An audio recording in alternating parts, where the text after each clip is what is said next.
on stage. Thank you so much.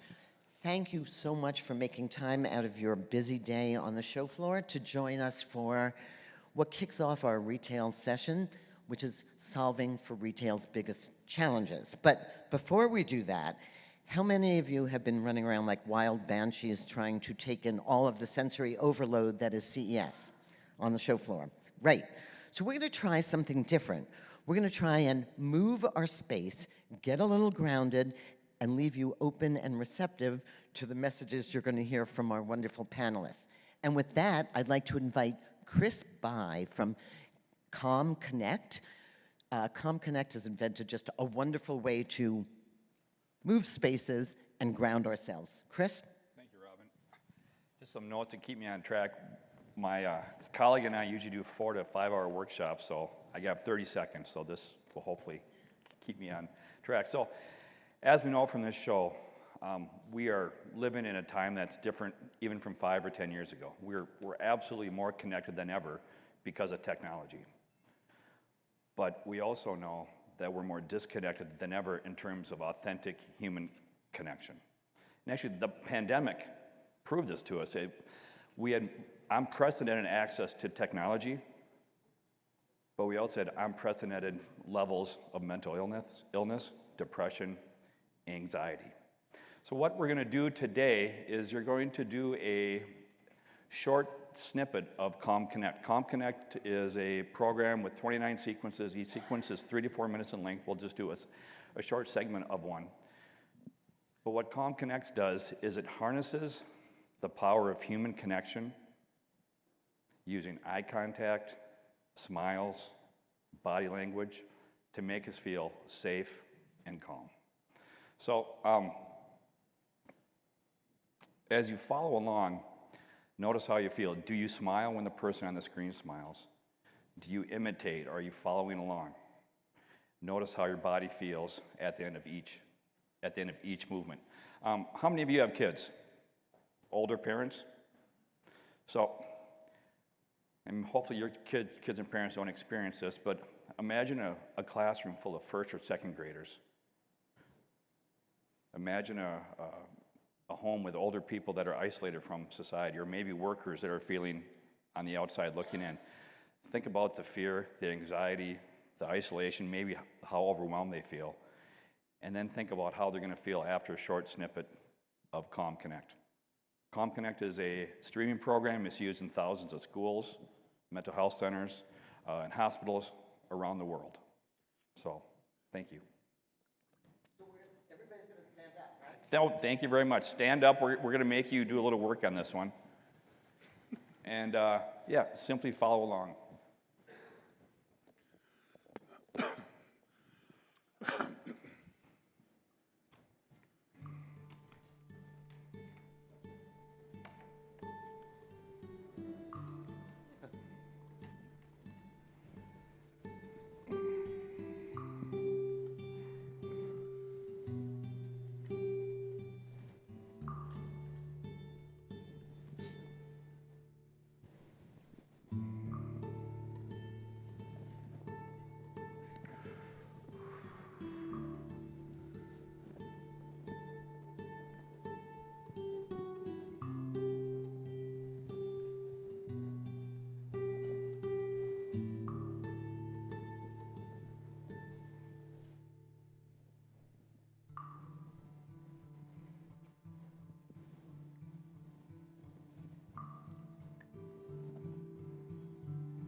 So I don't know if you can all incorporate this in your retail lives, but I could see walking into a store and being a much better shopper, having done a few minutes of that. It continues to get more complicated, but now we're going to get to the reason we're here, now that we've shifted gears from the show floor. And this session truly needs no introduction, except that I should get it back on screen. Yep. There we go. So it really needs no introduction because you have the moderator of all moderators, and that is Deborah Weinswig, CEO and founder of Coresight Technologies. Deborah's been with me when I started the retail track of CES numerous years ago, because whether you're an e-commerce or a physical store, we have had, or an omni-channel, we have had to learn to adapt to so many new technologies so quickly, and Deborah constantly has her eye on where the trends are and where they're going. So with no further ado, I want to bring Deborah Weinswig, my good friend and guru of retail, up here to lead our wonderful panel through today's challenges. Thanks so much. Thank you, Robin, for the opportunity to join again. And I'm now very relaxed and calm, and a great way to kick things off. So thank you, everyone, for joining us today. Thank you to my esteemed panelists who I'll introduce after my presentation. But we've all been through, let's just say, challenges in the past few years. We've learned a lot, we've grown a lot, and we're really approaching retail in a very different way. That's slides, please. I can talk through it if not, but thank you. Ask and you shall receive. So what we've seen is that many of us, I was Hong Kong, China-based pre-pandemic, right? I'm just starting to get back to traveling to that part of the world. There's a lot that we've had to learn from talking to each other, from kind of doing different video calls and other technologies. But because of that, our organizations have really learned. I mean, I remember when people wanted to work from home for a day. Oh my gosh, right? You're not coming to the office. You're not working hard. And now, right, that's common for about 60% of us to have some kind of hybrid work. And so, at Coresight, this is just a way to kind of get access to our newsletter and some of the recent research we've written. We really look at everything, kind of consumer facing. So as Robin has always done a lot in healthcare, we are, I would say, increasing kind of our research in that area. And this whole idea of where do you connect into retail, technology, and healthcare, but anything really consumer facing. So here's our kind of brief for today. And so we, as we look at each year, right, we do an entire kind of preview of what we think is going to happen in China, what we think is going to happen in the startup world, and then kind of overall in terms of just global technology. And so what we've seen, right, is there's this, kind of idea of these 5 forces and 5 trends, because, you always think at the end of the year, like, oh, I missed that one. But it could have been that one of these forces, right, these really, truly exogenous forces, didn't turn out exactly the way that you had expected. So, right, we have on there, kind of interest rates, escalating. Well, hopefully at some point during this year, we'll see that kind of go in the other direction. But if you expect that, in my background, I was a strategist at Morgan Stanley, so I spent a lot of time in like the macro, if you will, kind of the foundation of where so many of our estimates come from and how we look at things. And then it was interesting to see us as analysts, right? We get to come in a few days early and hear from other esteemed, kind of provocateurs, say that right now in the United States, we're 10 million laborers short. That is a big number. And so from the perspective of, there's a lot of conversation around recession. Well, if you have 10 million open jobs, we have wage growth at kind of the lower end for the first time, at least in my kind of working career, I'm starting to think about things in a bit of a different way. And for me, right, I'm a cup half full kind of person, but I really think there are a lot of positive fundamentals that we're seeing. And so much of the technology here has been about productivity. Actually, it's been a lot about mental health. There's the whole kind of like AI and autonomous is just, right, table stakes. That's how everything's starting. But what we're starting to see is, really putting the employee, the worker, your teammate, kind of at the heart of everything you do. We had a really interesting presentation yesterday with Samsung, and they now have basically, monitors that can sense if you're stressed, right? This idea, it's all split screen. Actually, there's 3 of them. And so you could literally be on a call with your kids or your mom. You can be on a Zoom, and you can actually have like a spreadsheet up. And so this idea around how do we drive productivity, I mean, that would have not even been thinkable, right, over a year ago. So we like to think of opportunities for retail. We built this reset framework during the pandemic, and just to take a real step back and to look at what's possible, right? I mean, there's this whole idea around positivity. What can we do? What do we have? Who are the friends, right, that we have in this room, right, on LinkedIn, that we can really work with to think differently? And I've always thought of Coresight as just being very responsive, right? We don't want to be we want to be ahead of the curve, but once we see something, and it could be something in another market as well.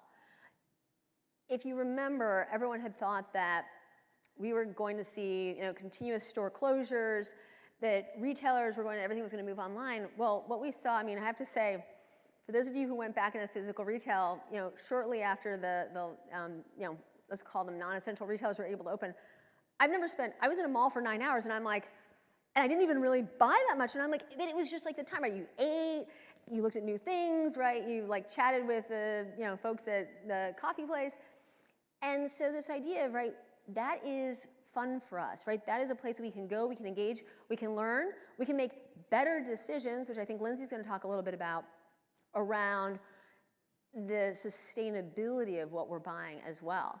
So whether it's food or apparel, right? We estimate, there's approximately 40% of food grown ends up in landfill. If we could cut that by half, we could actually feed the world's population. And so you start to think about some of those challenges, and what we've also seen. So we like to look at this idea, right? There are many things here that we all want, but they cost a lot of money, right? Startups less so, but there's definitely kind of a lot of bells and whistles, but also things that are really practical tech. So we like to think about ways to fund that. So Logic Source is a company, and they come in and they look at goods not for resale, which is probably not the sexiest area. It's kind of like supply chain, not very sexy. But if you start to think about, if you can kind of cut that by $30, $40, $50 million, you can fund a lot of technology. One of the other areas which we're going to talk about in a little bit is around kind of retail media, right? That's another way that we're seeing many, it doesn't matter if you're in grocery or apparel, there is a lot that's really happening. And depending on what numbers you look at, I think the last I saw for 22, there's 189 million gamers in the United States. That is a lot, and these are not necessarily, casual. You're talking on average 24 hours in a week. It's an entire day. Pre-pandemic, that was 19 hours. So if you start to think about, right, people are getting used to this idea, right? Like, I get rewarded for my actions. So let's say I go into the physical store, I get rewarded.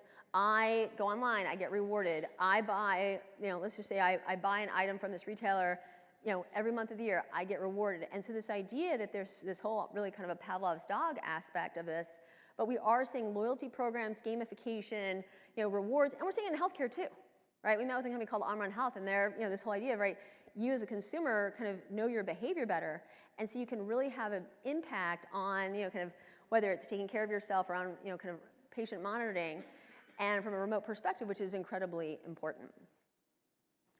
So this is, I will say, my first 24 hours at CS, everything that we heard was around sustainability, 100%. And that is, I think a lot of us here, right, we expect that, right? We don't necessarily, yes, we want to hear about what you're doing, I want to be able to read your ESG report, but that is what we're assuming is standard practice.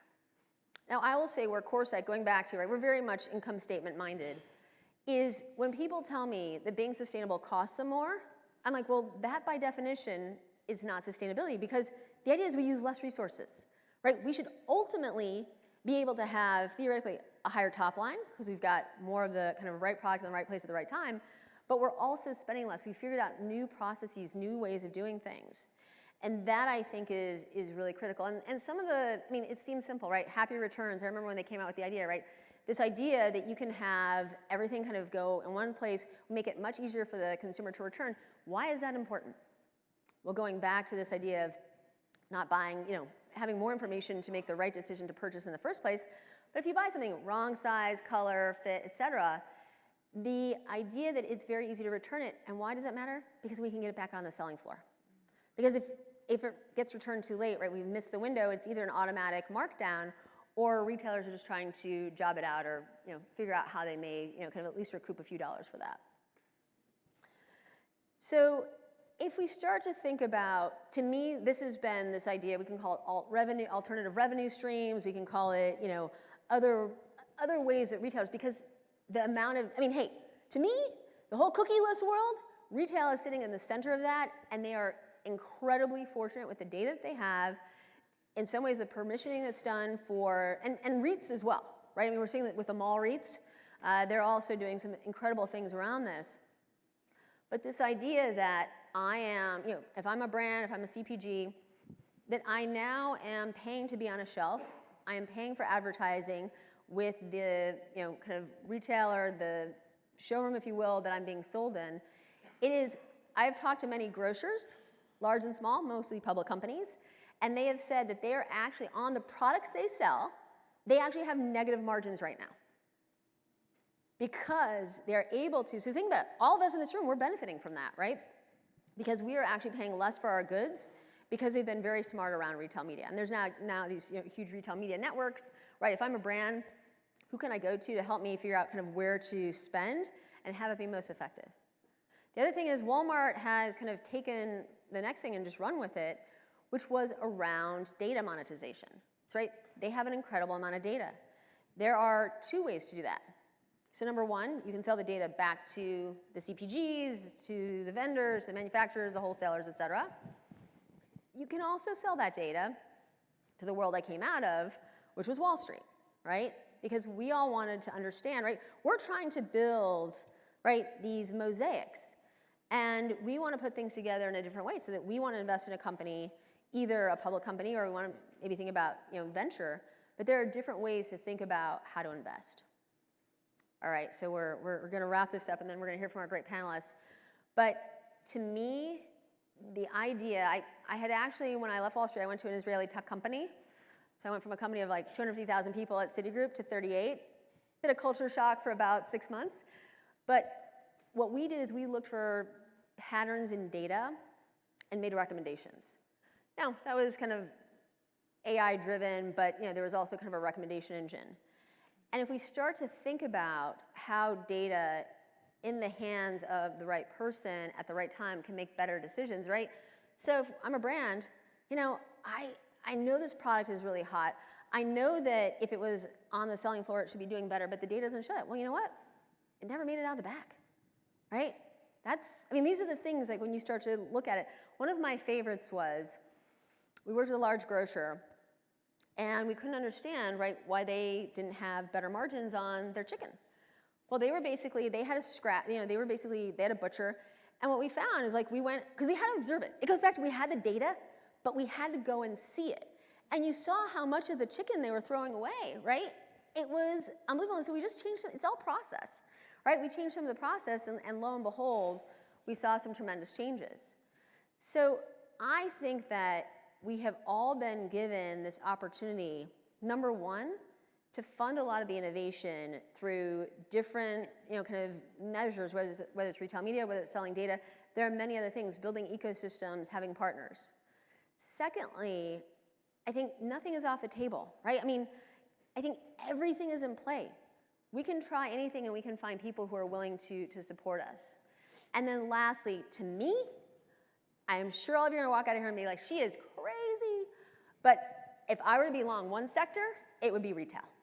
And I think Bala's going to talk more about this, but I also believe, right, as we are in a healthcare crisis, the consumer, and we're starting to see this in malls, malls now have MRI centers in them because, right, the consumer gets stressed. Oh, I got to get an MRI. I'm going to the mall, right?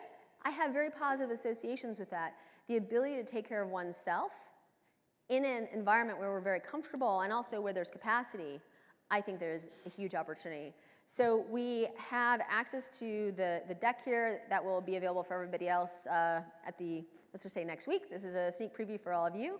And I will go ahead and do the formal introduction of our panelists, and then each of them will have, the first two panelists will have about a 3 to 5 minute presentation, and then Bala will just kind of talk through some of the things. So with that, I would like to introduce Mark Stutzman to my left. He's a CTO at Area 15, which if those of people here haven't been there, you still have time. We have Adam Gam, Chief Marketing Officer and VP of Perfect Corp.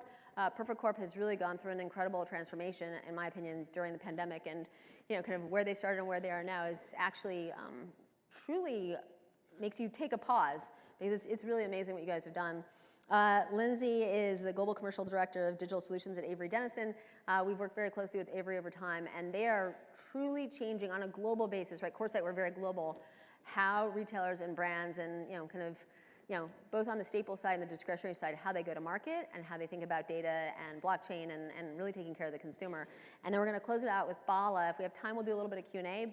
And Bala from the Walgreens side, I mean, truly unbelievable in terms of what's happening. So with that, please, Adam, I'll turn it over to you. I think there's a video to play. Great. Let's go. Give it a click. Hopefully. I think if we ask, video, please. Click one more time.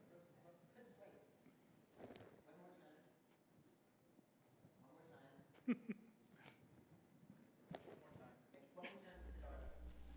need you to do this.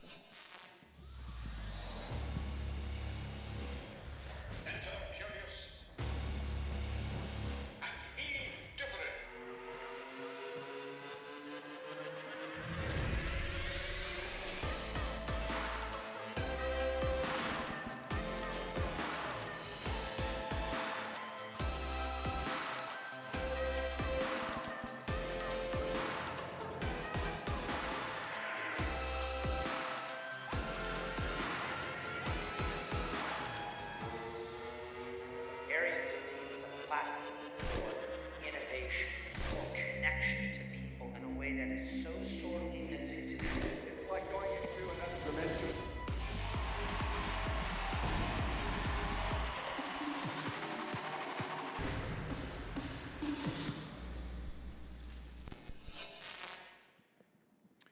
Well, so that's Area 15 in a 30-second video.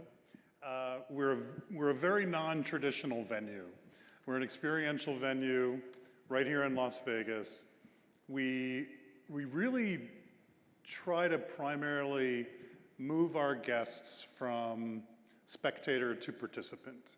So you can really think of us as this black box of curated, most amazing experiences in the world. And literally our CEO and our Chief Creative Officer are flying all over the planet every week looking at new experiences. But we are, at the same time, incredibly transactional.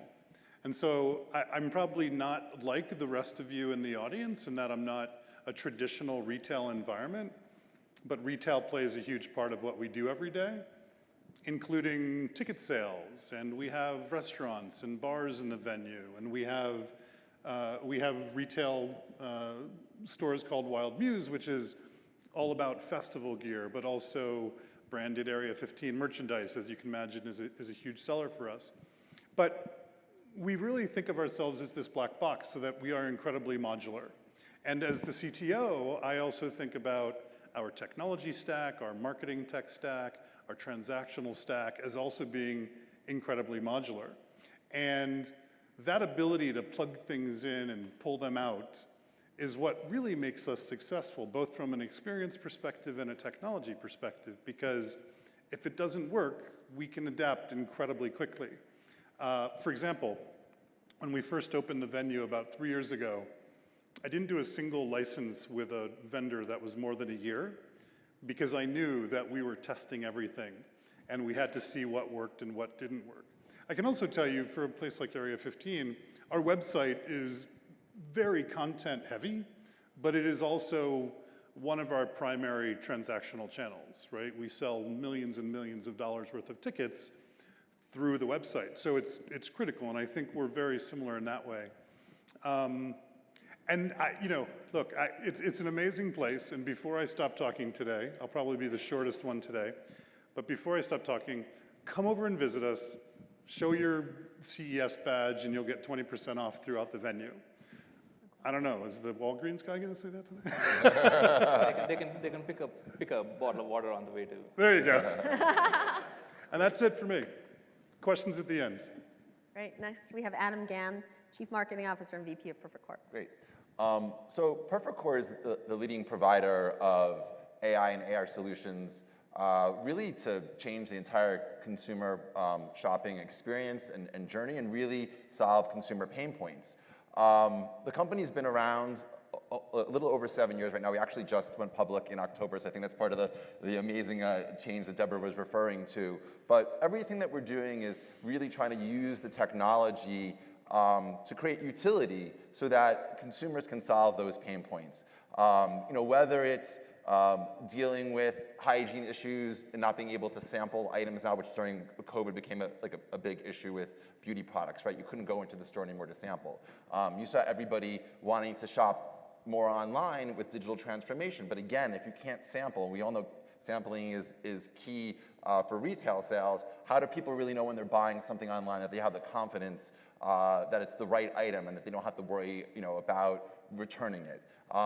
What about the idea of wanting to look at an assortment? Sometimes stores don't have the full amount of assortment. So the idea that you can use technology to look through the full assortment of everything really helps to aid in that. Some people want to engage with a sales consultant, other people don't. So it really can solve all of these pain points through AI and AR. AR predominantly lets you do things like virtual try-on, but AI becomes really important because you can create personalization. It can analyze different issues, it can analyze your skin, it can tell you how to properly apply different products. And I think to kind of maybe explain this a little bit better, I'm going to play a little bit of a video too, which will show you some of our hyper-engaged AI and AR solutions.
So the real exciting thing about this is, besides addressing those consumer behaviors, we've really seen that it helps to move the needle, and this has been documented through many case studies. We have over 450 brand partners and companies that are using the technology, and the one thing is, it's been shown that it will increase conversion or increase sales.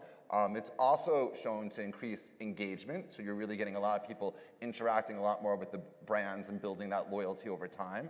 And then, lastly, it increases the dwell time on site.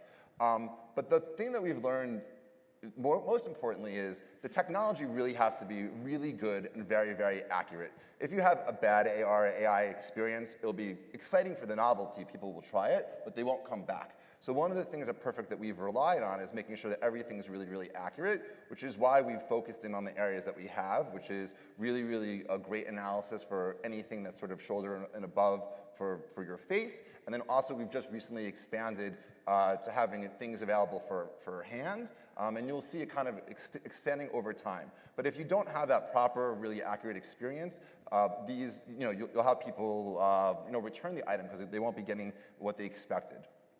And we also just recently, before CES, had 6, I guess, of our trends, Deborah. Some of them are kind of very similar to what you mentioned of what we're seeing. So one of them is the idea of digital transformation, which everyone's going through, but it has to be sustainable.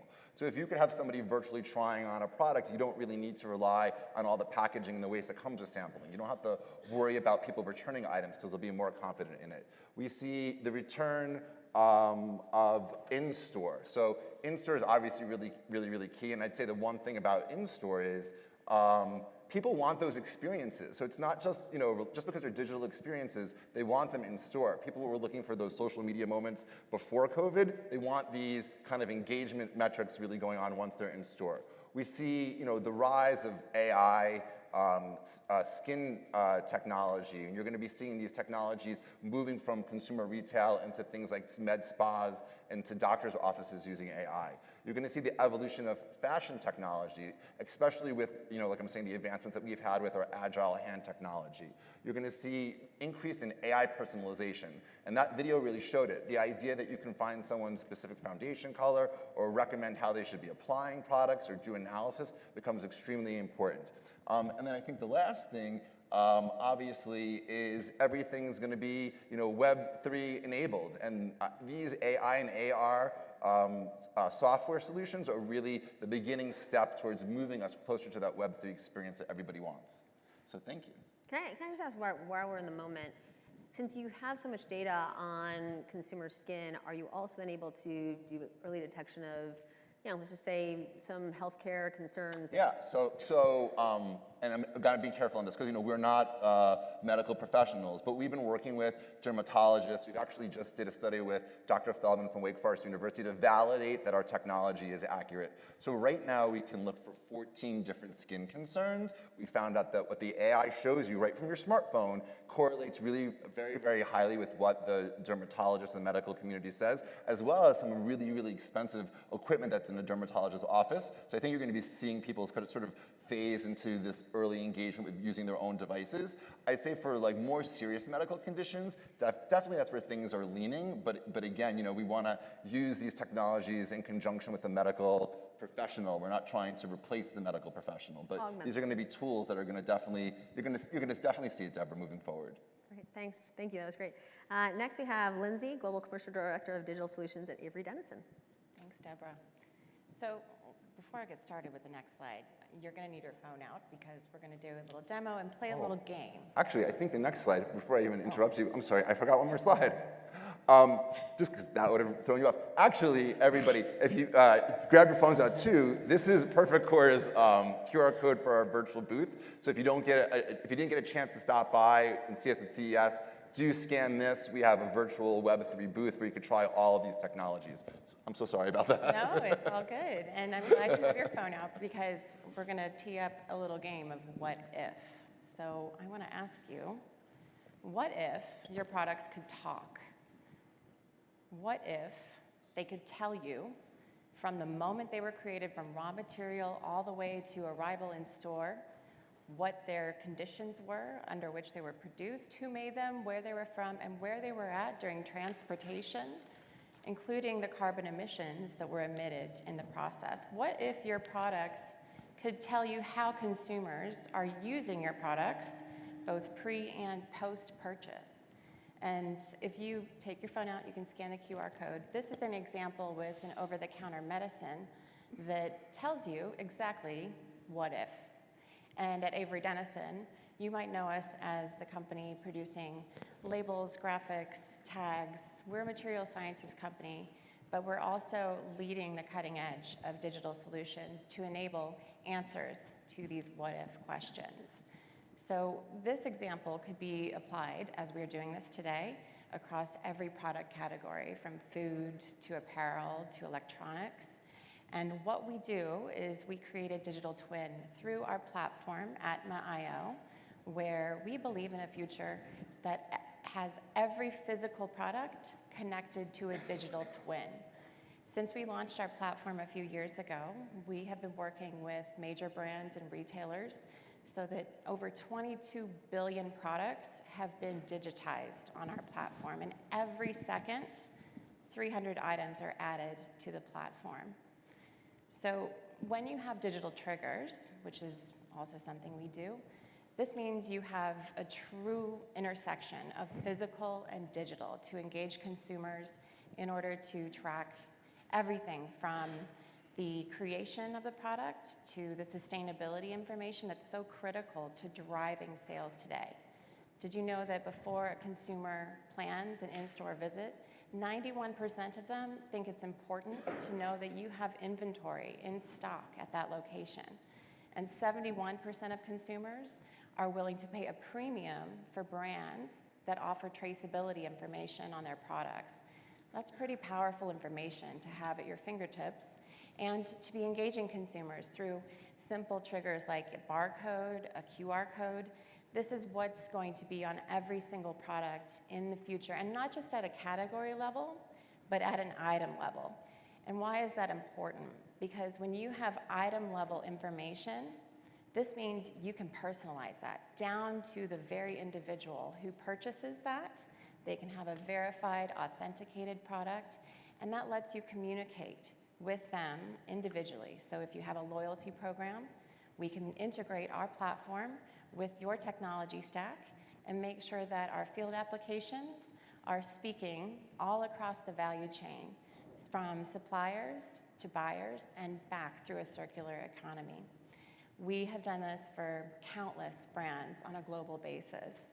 And one of them, for example, Grupo Boticário, a beauty conglomerate in Brazil, they saw a 97% reduction in stockouts, a 14% decrease in manual labor, and obviously an increased sales lift.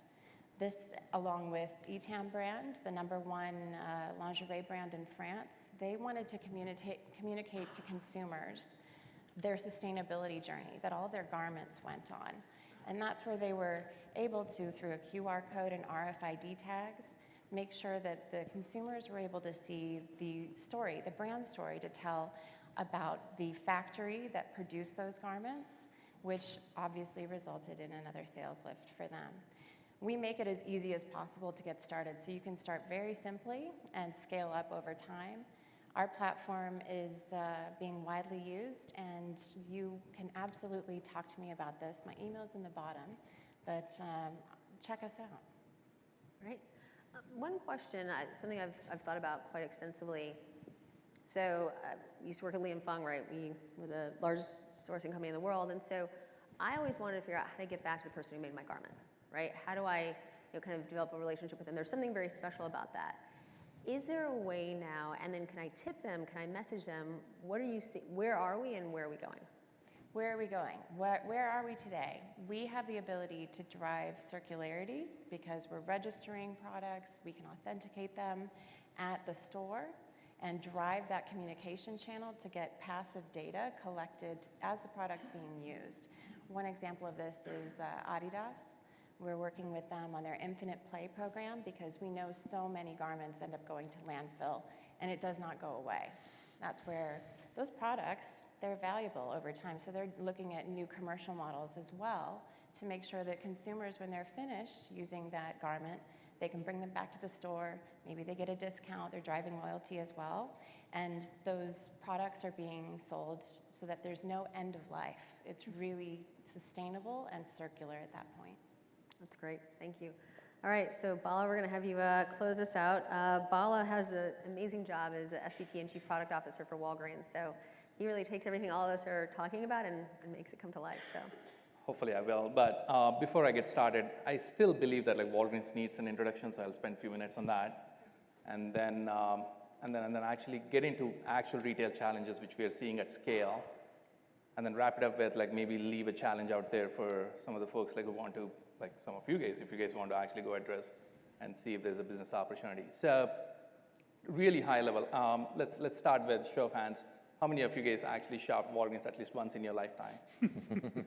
So I asked that question otherwise, like I didn't want to ask the question other way around because I'll be embarrassed if someone hasn't. But if there are any folks like who are traveling to US, international, never actually shopped at Walgreens, like we have 6 Walgreens on the Las Vegas Boulevard, like around this hotel, so you guys should just drop by and maybe just pick a bottle of water or something.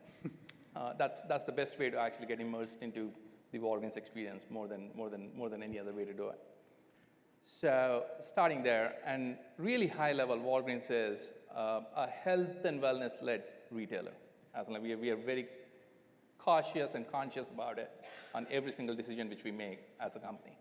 We're in the business of making sure that we create more joyful lives through better health. That's our mission, and it's underpinned on a very simple proposition, which is of convenience. We want to deliver everything that's going to help your health as conveniently as possible. And if you cannot do that, or if you cannot do that better than someone else, then we won't be in that business. That's the way we look at Walgreens. Just to give you a sense around scale before I jump into some of the challenges which we've been addressing. We have about 9,000 stores across US, We serve about 80 million customers and patients every quarter. That's pretty much like one in five, conservatively. So we do interact with many of you guys, and we do interact with many of your family and friends every day. So we take it very seriously, and we look at all the challenges each of you are having, and how can we actually make it easier on you. So one of the biggest pieces for us over the last couple of years, as much as like we want to believe, and I'm so excited to see that like no one is putting, as in some of us do put some masks, but like many of us are able to actually comfortably walk around, but like it hasn't gone away fully. As in, like, we're still in that phase of wanting to make sure that like we protect ourselves and protect our family members and protect our friends, and Walgreens plays a huge role. And just to give you a stat on the level of challenge which we ventured in about more than maybe about 18 months back, was around how can we protect every single individual out there, and see whoever wants to get a vaccination, like they get the vaccination the best possible way without exposing themselves to any risk. And the problem feels very simple, but when you look at it at scale, we administered more than about 80 million COVID shots over the last 18 months. That's a pretty big number. 80 million is a pretty big number. Doing it across 9,000 stores, doing it in such a way that like you don't want to see people, like 20, 30, 40 people waiting in a queue to actually go get it done is a classic retail challenge. And I think the team did a really great job just bringing that experience and keeping it really simple, building a very simple scheduler which can actually withstand the level of traffic which might actually hit that scheduler whenever like you're releasing a booster, or even for that matter, like any given shot, was a huge classic retail problem, which I feel really proud that the way the team went about and actually deliver a very simple solution which worked for the patients and the customers, which worked for the pharmacists and the pharmacy technicians in each of those 9,000 stores, and it worked for the suppliers. In this case, like majority of the suppliers are the government agencies who are allocating a lot of inventory, wherein they needed real-time information to do that, so that most of those shots are available where it's needed. So it's a classic retail problem, and I feel really good about like how all the companies, Walgreens included, came together to make it easy on each of you guys through technology to protect yourself. While we're doing this, and given all the complications around healthcare and everything that's associated with healthcare, there are still some challenges out there. There are challenges all the way from the business models which we have, challenges with the experiences which the patients and the customers are expecting, and then challenges in the way we operate. So one of the big pieces which you hear very often these days, and something wherein the COVID actually further gave an example of like we can actually operate healthcare more creatively, is to actually get the services into the locations which are really close to the patients and the customers. So how can we actually have the pharmacists actually operate at the top of the license, can do a lot more things than what they've been typically doing, and then actually one of the biggest things which a pharmacist does, and Robin and I were talking about it, is like actually talking to that patient or the customer who comes in with a symptom, and like how to actually address that. So the biggest challenge which we have is like how can we actually get those mundane activities which a pharmacist does in a store, off the store, and give more time back to the pharmacist, who's one of the most trusted health and wellness partner for any given individual, to interact with the individual. So there are many things which are happening. One of the most, as in like a trivial thing which we always, when we think about that problem, is like, can we automate some of those things, especially like sorting the pills and packing those pills, and then like actually putting them in a bag. Like those are like really mundane activities which need high level of accuracy, can be automated. So we opened about like 9 micro-fulfillment centers to do that, fully automated, robotic, pretty much 100% accuracy, I want to say it, but highly accurate. Workload moved off of a pharmacy in a store to a central location, and which works really well from the economic standpoint as well. So that's a classic solution, but there's so many more things to be done, wherein how can we actually make sure that we keep the activities in the stores, which are really critical for each of you guys to actually have access to, wherein like talking to a pharmacist is a classic one, while at the same time like looking at all the other workloads which can be actually moved out and automated as soon as possible. So that's a classic problem which we're dealing with these days. And what is the challenge that the audience may be able to help you?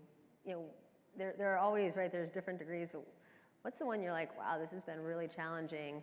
You know, I need to bring in kind of, you know, some help. So one of the challenges with, especially the business which we are in, it's emotionally charged. As in like, it's one of the things, maybe one of the most emotional experience you would go through as a consumer, primarily like when you go to your physician or like you're seeing a symptom and you need a lot more information about it.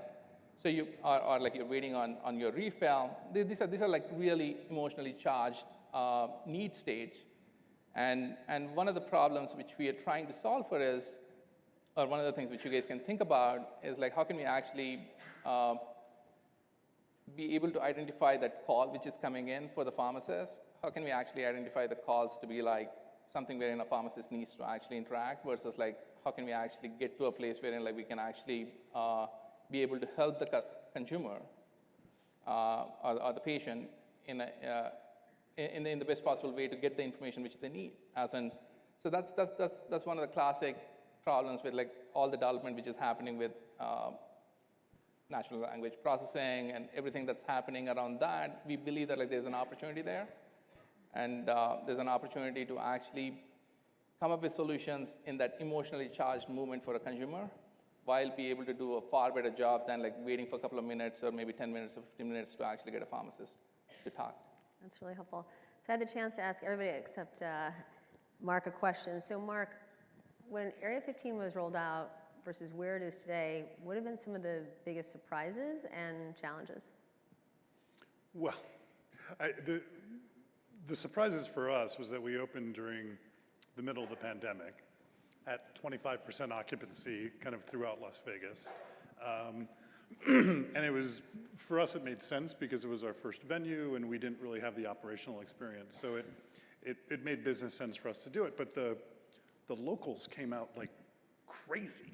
I mean, we were flooded every single day that we were open during this pandemic, and it has continued to grow since. And I think we knew that the idea and the model of a building full of amazing experiences made sense because we invested a lot of money to do it. We didn't know it would resonate as much as it has. And so within a few years, we've become kind of a staple within Las Vegas. We're continuing to develop the property there. We've purchased property in Orlando, so we'll be building our second venue there. We have a pop-up that's happening in Saudi Arabia right now. So it's just been extraordinary. I think for us, the biggest challenges have been handling that insane influx of visitors that we actually have been getting.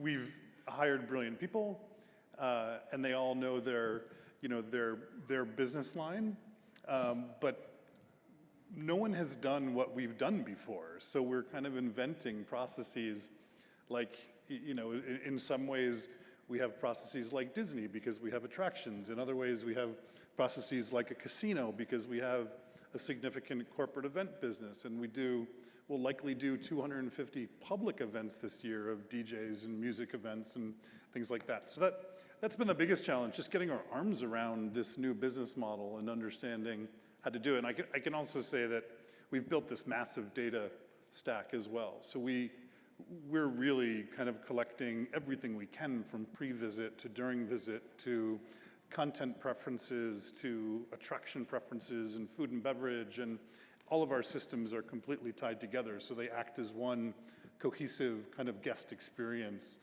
But it really allows us to make micro adjustments every single day in how our business operates by getting that data out to each of the business owners and really poring over it and analyzing it and understanding who our guests really are.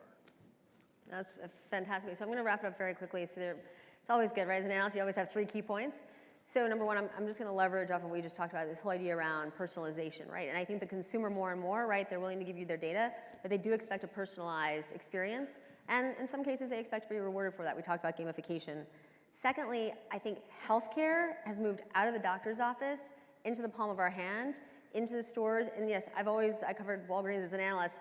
You know, it was a retail and healthcare company, but now there's a way that they're engaging with you as a kind of patient almost, that's going back to it's personalized. And so this idea that you're willing to share information and insights to basically take better care of yourself.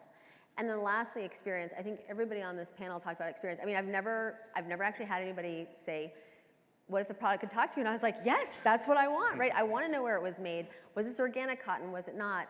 And then I really think that when we look at what Perfect Corp is doing, this ability to give the consumer the comfort to stay at home and make a purchase decision that they know, right, they're not going to return, that goes back to that it does cause a lot of stress, but also as the consumers are trying to be more sustainable, you're really enabling that in an amazing way. So this was an unbelievable panel. Thank you all for joining us, and thanks to our amazing panelists. Thank you so much.